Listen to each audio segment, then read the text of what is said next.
धरती पर आते हैं। तो भक्ति में जो हम संगम का मेला भी करते आए हैं ना, नदी और सागर का मिलन, तो वास्तव में वो नदी और सागर की मिलन की बात नहीं है, पानी के मिलन की बात नहीं है, लेकिन वास्तव में आत्मा रूपी नदी उस पिता परमात्मा सागर से जब मिलन मनाती है तो इसका ही वास्तव में क्या होता है, संगम होता है।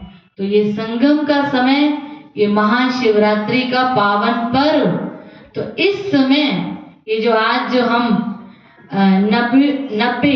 19 जो ईयर्स हो चुके हैं परमात्मा को धरती पर आए हुए, और परमात्मा ने जो हम शिवलिंग के आगे नंदी को दिखाते हैं, नंदी दिखाते हैं ना, तो वो नंदी वास्तव में कौन है, परमात्मा शिव की सवारी किस पर होती है। ये जो सामने हम जो चित्र देख रहे हैं, प्रजापिता ब्रह्मा बाबा जिनका नंदीगण के रूप में यादगार दिखाया है, तो वास्तव में परमात्मा वो यही भगीरथ है, वो भाग्यशाली रथ है, जिस तन में जिसके माध्यम से वो परमात्मा ज्ञान का सागर इस कलयुगी रात्रि में आकर हम सबको ये सत्य ज्ञान सुनाते हैं। तो वो सत्य ज्ञान इस भगीरथ के द्वारा, शास्त्रों में हम सुनते हैं ना, भगीरथ ने गंगा लाई, तो ये वो समय चल रहा है, परमात्मा की ज्ञान गंगा रोज हमें मुरली के द्वारा वो ज्ञान स्नान करा रहे हैं, और जिस ज्ञान को सुनकर हम आत्माएं पावन बन जाती हैं, हमारे जीवन में परिवर्तन आ जाता है। और हम देख भी रहे हैं, कल भी हम एक प्रोग्राम में बाबूजी से सुन रहे थे, अपने थान सिंह बाबूजी सुना रहे थे कि देखो कैसे हमारा जीवन था। ऐसे कई हैं, सिर्फ थान सिंह बाबूजी की बात नहीं है, ऐसे बाबा के कई बच्चे हैं जिनका जीवन पहले क्या था, कोई व्यसन में थे, कोई क्रोधी थे, कोई लोभी थे, कैसे कैसे आत्मा के अंदर मैल चढ़ी हुई थी, लेकिन परमात्मा का रोज रोज ज्ञान सुनकर जो अपने जीवन में परिवर्तन आया, तो उस परिवर्तन से ही आत्मा पावन बनती है, हमारी मन की आत्मा साफ होती है। जब हम इन बुराइयों को विनाश करते हैं, इस बुराइयों को खत्म करते हैं, तो वास्तव में वो ज्ञान से ही हमारे मन का परिवर्तन होता है, और इस मन के परिवर्तन से ही हम आत्माएं फिर से पावन बन जाती हैं। तो ये बहुत बहुत बहुत बड़ी खुशखबरी है, इसलिए हम खास ये बात कहते हैं, कोई माने या ना माने, लेकिन ये बात सत्य है। कहते हमारा मुख छोटा है, लेकिन बात बहुत बड़ी है कि परमात्मा स्वयं धरती पर आ चुके हैं। तो क्यों ना हम भी अपना भाग्य बना लें। तो ये जो स्कूल खुला है शिव बाबा का, प्रजापिता ब्रह्मा कुमारी ईश्वरीय विश्वविद्यालय, ये स्कूल साधारण नहीं है, ये कोई आम सत्संग नहीं है, ये बहुत बहुत विशेष, जिसको स्वयं परमात्मा ने, एक परमात्मा का ही कार्य चल रहा है, और इस सृष्टि के महापरिवर्तन का कार्य चल रहा है।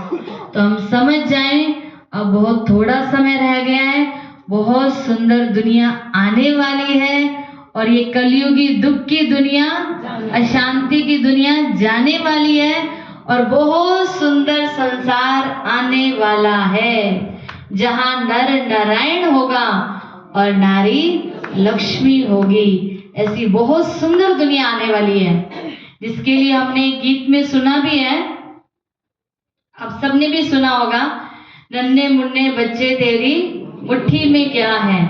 तो क्या कहते हैं, मुट्ठी में है तकदीर हमारी।